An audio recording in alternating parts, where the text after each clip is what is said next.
Hello guys, welcome to King Talk. So, if you're new to the series, this is where I talk to you about stuff, either about the channel or about discussion sort of things, mostly opinionated, and they are a podcast style video, normally talking over some background footage while it goes. Not for everyone, don't worry if it's not for you, stick with the other videos. Best advice I can give you. So, this series also acts as a very good subscriber deterrent. It's my biggest unsubscribed series, mostly for people that don't quite understand me as a channel, which is good to get rid of them on this. So let's get on with today. Today is a little bit of a milestone thinking point for me. So kind of explain to you what's kind of happening and what you might expect, and explain a few things as well. So, a lot of guys probably know I've been doing year work experience this year. Industrial placement at a very large insurance firm for this year, and that comes to an end about when this video comes out. I'm a couple of days away from recording it now, so that's going to be finished. So that is my third year of my university degree. That whole year counts as 10% of my overall degree classification, and now when I go back in the end of September to university, I'll then start my final year, which is year 4. So really this year was meant to be a kind of hobby, doing YouTube stuff and playing Minecraft for it, and it's also one of those things you sort of see if I can do it. And from my subscriber views, or subscribers and views, it seems that I guess I can do it to some degree, so I'm quite happy about that. So it does leave me at a kind of crossroads with that. We'll go into that in a second, because beginning this week I hit 1 million views, total views. Now for someone with nearly 18,000 subscribers, that's not many views, I have to admit. But this has been going just over a year now. It's come mostly in the last few months, last 3-4 months most of this activity's come from. It was incredibly hard to start a channel and start building it up. At Christmas I was about 3,000 subscribers, now I'm almost 18,000. So even by the end of summer I might hope that I have 30,000 or something near that. We're talking about the end of September sort of time. So that could be a really good thing to progress with. Just a unbelievable amount of effort put in so far to get to this point. So there's a couple of things that I want to go over first. I did a live stream earlier today, so I'm recording this after I did the live stream. We're just doing a little bit of testing and seeing if things have been organised by YouTube yet. So I wanted to see if I could live stream on YouTube with adverts. Now, if you're new to this, I'm very frank and honest with my subscribers. Now, I would love to do more live streams. They're very stressful sometimes, but if you get into them, do them often, they can be really enjoyable, especially if I have some sort of plan beforehand. But I was seeing if I could get the adverts to work on this side. Now, it's partially activated on my account, it seems. It's been months trying to get YouTube to organise this out from their end. So it seems to be kind of at least halfway there to getting that sorted. So the sort of thing where if I got that sorted on YouTube, no, I don't want to go and live stream on Twitch and get partnerships for that, because that's too much of a commitment for that. On YouTube I love to be able to do nice relaxed live streams and put a couple of adverts in now and then. It would make it worth the time, sort of worth the time spending on live stream rather than loads of videos. So we get more of everything in that way. So everyone would benefit, and that'd be good. So I'm trying to get that organised still. So there's a few things that came up in that which I got a lot of questions about. So I thought I might go through a couple of them very quickly, sort of the very frequent questions, which I guess I've explained quite a few times, but for new people, they probably haven't heard it before, most likely. So a lot of people want to know what the Queen King Happy thing is on the channel. Well, King Happy is a legacy name from several other games, which has changed a little bit over the last 10-12 years, but that's a legacy name for something else, King Happy. And I wanted YouTube and bring my girlfriend in to be involved with that as well at some point. I wanted to have it kind of as a hobby between us two, because at the moment we live far apart. I thought something we could just do together at some point.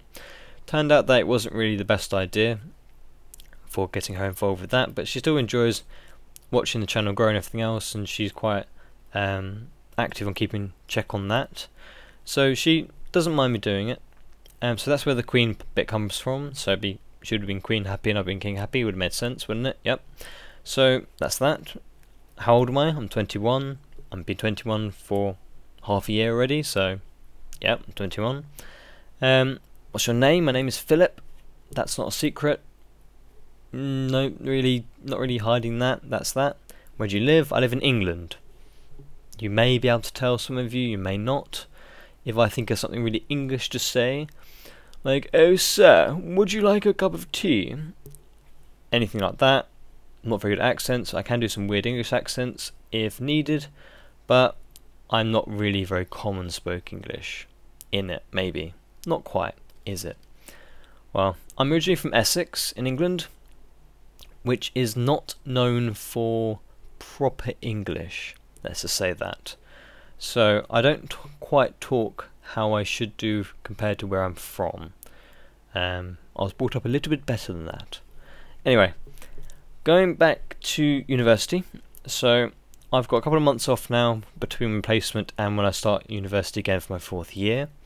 The last couple of weeks for me has been very stressful, finishing off reports and things for my industrial year, getting them formalised and sent off and everything else. So last couple of weeks has been very stressful for me. I hope it hasn't shown in the videos. It may have shown in my likes. My likes have reduced dramatically over the last few weeks. I've been a little bit worried about that actually. Yeah, I don't know what I've done wrong. I don't know if it's projected onto that. No, please tell me. Hopefully it'll be more relaxed in further ones. So yeah, I'm going back home for the next couple of months before I then move to my next house.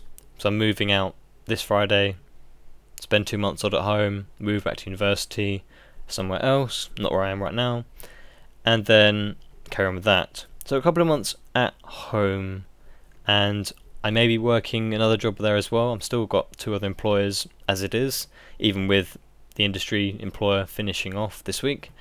So depends if I actually do any of that or not. I'm not sure. I don't want to. And I'd really like to be able to do YouTube and earn as much, or if it's less, just earn sort of equivalent thing by doing the YouTube bit and growing the channel, so it's okay when I get back to university. Because the point is, I thought I'll do this for a year, see if I could do it. Where would I be at the end? If it was no good, if I wasn't very good at it, or it wasn't growing very well, then after a year, hand in the towel, finish it, done. It was some fun for some year. I improved certain communication skills and speaking. If you go look back at my original videos, I talk nothing like I do now. I've definitely improved in that. I'm definitely enjoying it more because of that. But there are a couple of things lately that I haven't been enjoying, but I won't go through that right now for the YouTube stuff. So yes, I've been testing live stream stuff with ads and seeing if I can get it to work. Not working yet. If they do work, I'd hope to do more live streams on top of everything else, just to get more content out and have some fun. Next question is, I did mention on Twitter, if you're not following me on Twitter, please do. I am quite humorous. I try to be. I pull mumbo jumbo that is often on the end of some of my comments. I love him really. So yes, I did say on Twitter that I had an offer to join another server, and that was the ZipCrowd server. I was offered that, and I didn't say yes. And there's a number of reasons why. So the people that don't know me and how I play Minecraft itself and how I think about it, I play a bit differently to other people. I don't play the game as the game. I play the game under my own set of rules, just how I have fun with the game and everything else. So there's things.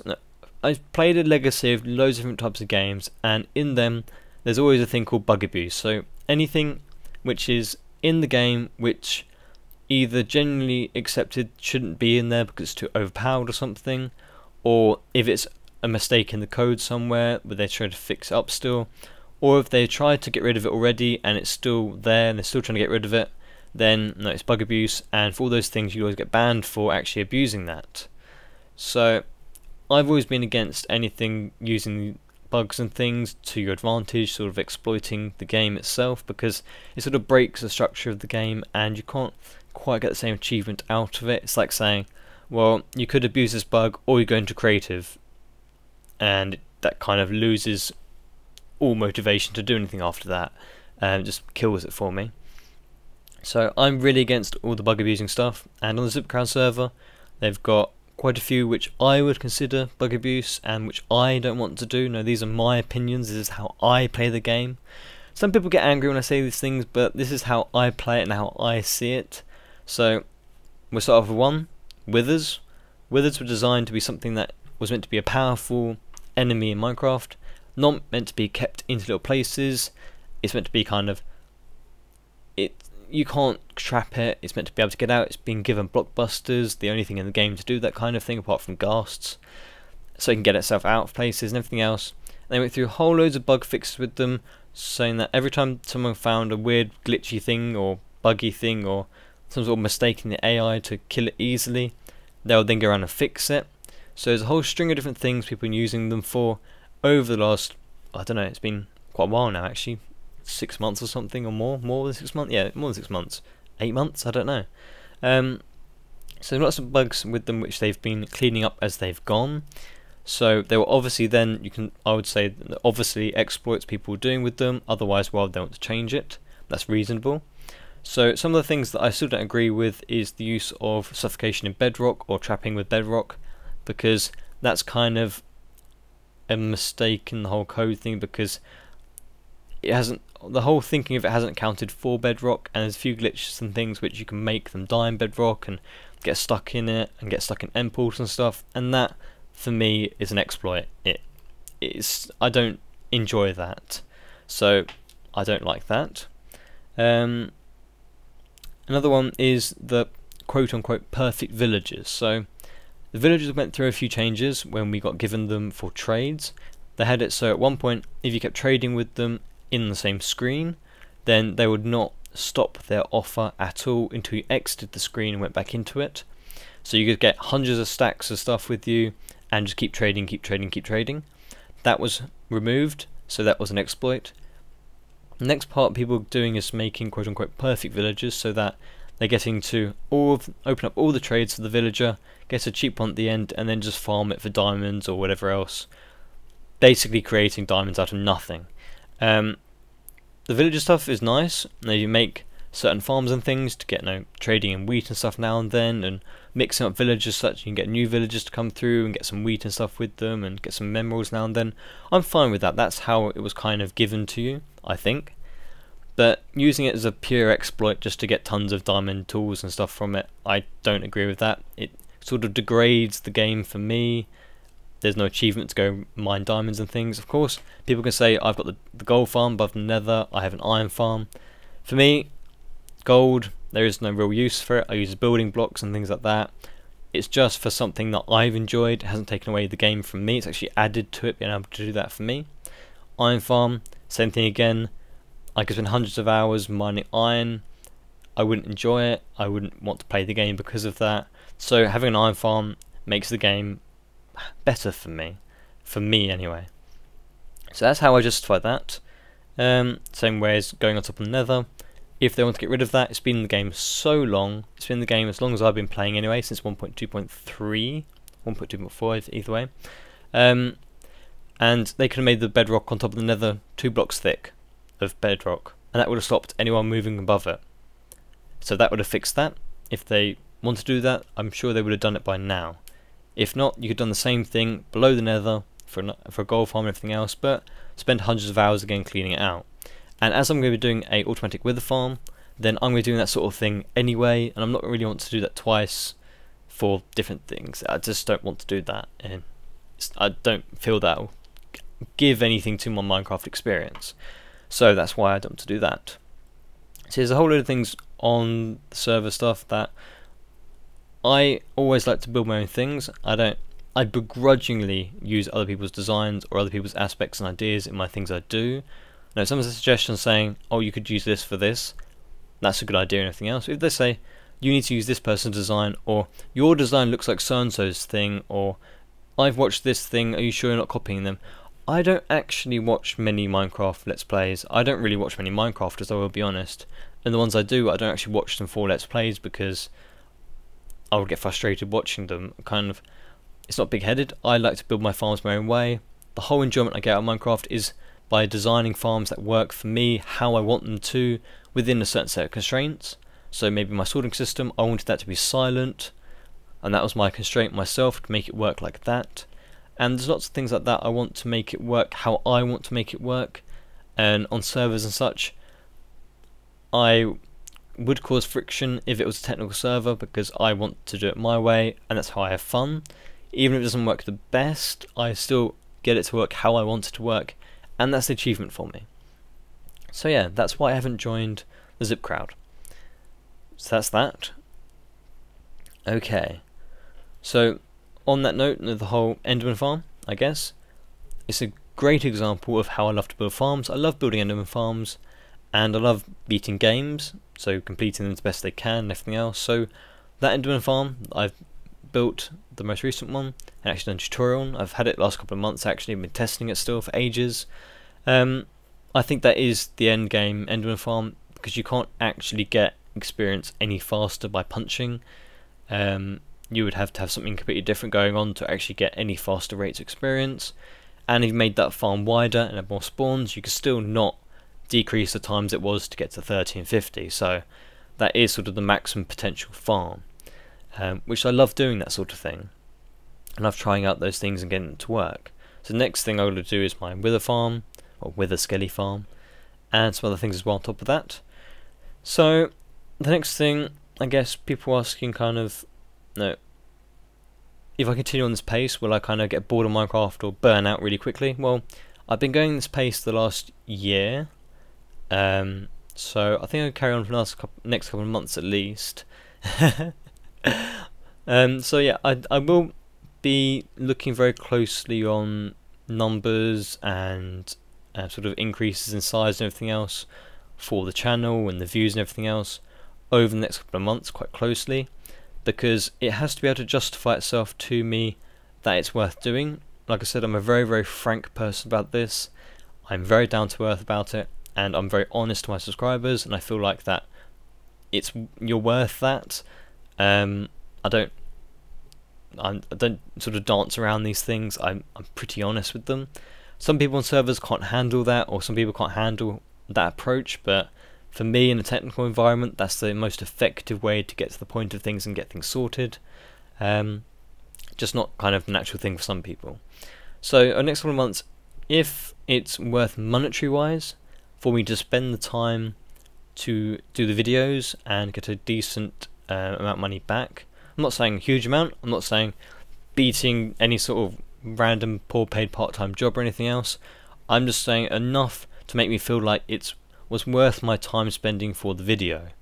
I'm not saying, no, I spend maybe 30 hours a Let's Play video and stuff like that. I wouldn't reduce that time.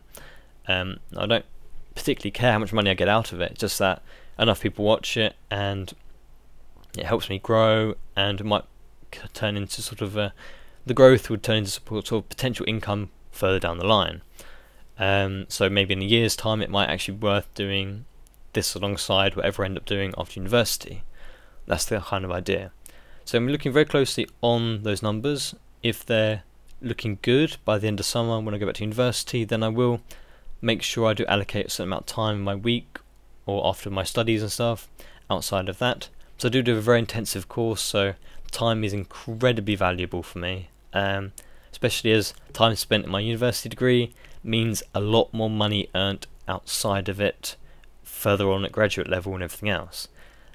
Different type of degree than most people, so it's a bit different there. I haven't got an easy degree, let's put it that way. So if it's worth me spending some time out of my day and just part of my relaxing time, that I could instead go do something else for relaxing, or I could do some videos and stuff which I normally do for relaxing, then if it's worth doing that, then I will still keep doing that, and I'll try and keep doing that as best as I can. So when I do go home next couple of months, I may have to look at reducing the actual pixel size of the videos, so maybe try 720p, try and resize that so we get a smaller video size, because back at home the internet is not good, not good. So uploading one of the videos I'm producing at the moment, so this sort of video will be about 5-6 gigabytes, around 5 gigabytes normally, for half an hour. That's after being compressed, that's after being rendered and everything else. And raw footage at the moment is 2.5 gigabytes a minute. So about 2.5 gigabytes a minute normally. So yeah, they are highly compressed as well, and that's in 1080p, 20.4 megabits a second processing. So yeah, my videos are incredibly high quality. You'll see them if you had them on HD 1080p. You'll see them exactly how I'm playing them, basically, in theory. So I'm going to have to look at reducing that tiny bit, but even on this size video, it takes my internet. This is a 60 megabit fiber optics, but it's only 3 megabit up, because of silly English internet. So it would take me I'd take 5-6 hours to upload a video normally on this size. Back at home, you'll probably literally be looking at 70 hours, which my parents do not want me to have my PC on for 70 hours at a go, especially when I have it, at the moment I have it on at work, I have it on when I'm asleep and stuff. I'm not going to be doing that when I'm at home, so it has to be within a certain range of time, and then it can go up. So to see, kind of experiment with that. I will have more time to do videos than I do at the moment, so hopefully that will sort of change around. So yeah, that is kind of going on. So I need to. Oh, there's one other thing. I'm looking at the time at the moment, and it's about 22 minutes ish. And hopefully I've already explained in the background I am sorting out my stuff on my sorting system. Hopefully that's obvious by now. So yes, I was playing around with, about a week ago now, I was playing around with hiding the subscriber amount. And there's one thing, I like growing is good and everything else. That's probably the main objective of the YouTube part, is just to grow it as much as I can, as soon as I can, to be good later on. But I was interested, and I'm very odd sometimes, as such that I love looking at human interaction and sort of psychology parts of things. If I wasn't doing what I'm doing now, I would love to do psychology as a proper thing. It won't earn as much, but it would be interesting. So I love to see sort of the effects of things on people's state of mind and kind of how they act to stuff and everything else. And I did hide my subscriber amount for about a week, about less than a week, 5 days or something. And I did see what I would expect to be a noticeable difference in subscriber behaviour, which I was quite actually shocked by, which was a bit different to what I expected. So I thought, no, generally people subscribe to channels which have more subscribers already. They go, no, this person's got X many subscribers, they can't be wrong, he must be some sort of consistent person and good videos, therefore we'll trust them, we'll subscribe. I think we're all guilty of that at some point. So I did hide that, so it did come up with either -1 or 0 or 1 or something subscribers all the time, depending on what platform you're looking at. So it did confuse a lot of people, and also a lot of people probably would have subscribed if they'd saw the actual account, saw the actual number. There we are, words getting mixed up there. But because it said 0 or they didn't know what it was, they were less likely to subscribe. So I did see a dramatic fall in subscribers gained. I've been fairly consistent before that point, and it did dip down there very sharply. Could always be related to videos as well and everything else, but I felt that it definitely had an impact because I hit that number. So it just shows that people are incredibly shallow on YouTube. But there you are, it's the internet, everyone's going to be shallow, aren't they? So that's interesting to see anyway, but the most interesting part that came out of that for me was that the way people made comments, that I felt anyway, I felt that because maybe they thought I didn't have many subscribers, or they didn't know how many I had at that point, the comments were a lot more aggressive and sort of treating me like an imbecile, which I was quite shocked by actually, and a little bit worried. So that did concern me. But yeah, I've unhidden it now. We're nearing 18,000, I believe. Yep, we should probably be at 18,000-ish when it comes out, this video. Try and get this out quite promptly, a few days before I go home and move. So yeah, I am trying to think about how I want to structure my time when I'm back at home. I'm going to make a proper routine and everything else of what I'm doing and sort of plan some things out. So at the moment it's hard to plan things like hermitcraft and stuff because a lot of the Americans aren't on when I want to be on. The UK people that do it full time aren't on when I want to do stuff with them and things like that. So it's hard to organise things at the moment. So hopefully that will change when I move. So hopefully that will be a bit better, more consistent there. Tutorial wise, I'm trying to get out some tutorials which I've been promising for a very long time. I'm going to try and get the tree farm tutorial out quite promptly, hopefully just before I go, and probably one of the last videos of this highest bit rate and everything else for a while at least. So no, if you want to see certain types of videos, or no, I'm not saying no, I want more hermitcraft or more let's play. No, they're core series kind of things, but the more non-core series, no tutorials, king designs and stuff, and this really, I guess this is less core these days. Then no, do tell me if you want to see it. Even if you want to see different things, especially my let's play videos, I have a sort of a board on there basically saying all the different farms and things which I intend to do thus far. If you have any suggestions, then I'll add them to it and we'll see if we can get around to them. But if you want to request things or anything else that I can look at, I did the kind of little brewing stand stuff and everything else because I wanted some for something.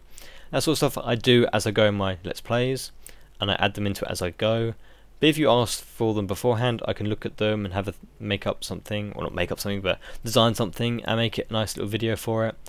And sort of the more you guys help me with kind of requesting content, the easier it is for me to produce it, because things like hermitcraft, I'm not quite sure what I want to do on there, and the more feedback and suggestions I get about we would like to see you build this, or we see there's a lack of this on the server, I think it'd be great if you helped someone do this, or someone else needs help for this. Now, if you can point those things out and everything else, it really helps, and it gives focus to the server, is brilliant. We are moving the location of the server around now, so we're changing the actual data center for it, so hopefully the lag for us UK people might be a little bit better, although we think some of that is just down to the 1.6.2 zombie behavior on the server. Could be, I don't know, but yeah, us UK people have a lot of trouble on US servers the last couple of months anyway, so we don't know if that'll change or not, but if it does, hopefully a bit nicer. So yeah, I guess that is kind of, now I'm looking at 28 minutes now, and that's talked for quite a long time today. In the background, I should have tried to match up the kind of time I spent organising that to the video length, so you kind of see the front to end thing. I don't know how fast it's going to be on the actual sped up footage. Another thing though, we're finished with this point. On the Ender Dragon video, I realise some people don't like to watch Ender Dragon stuff because it's the same thing, they're boring things. And I spent quite a long time trying to make it look interesting, so I did some editing for it, I mixed it in with other stuff and everything else. And all the other hermitcrafters that watched it were really impressed by the stuff for it, and they really enjoyed the editing and stuff. Maybe it's just because we were there and we kind of knew what happened, the slow-mo stuff was interesting for us and we enjoyed it. A lot of people didn't, like a serious amount of people didn't, and other people to make me go, did I do that right? Don't think so. It's a bit worrying. So yeah, that I guess does round it off for today. Hopefully you can support me going forward. I'd love to have, for when I go back to university, if I have something like 30k subs, that's definitely achievable. I've been getting maybe 4 or 5k subs a month at the moment, so getting 30k by then would be possible. And some people were asking, would I do this as a living if I could? Well, on the current rates of views and everything else, compared to how many subs I have, and I'm getting around 7,500 views a day for a bit over double that subs, so if I was getting 50k subs, I would maybe get 25k views a day, and that'll be enough to keep it quite interesting to do on top of everything else. That sort of thing where I would definitely put time for it.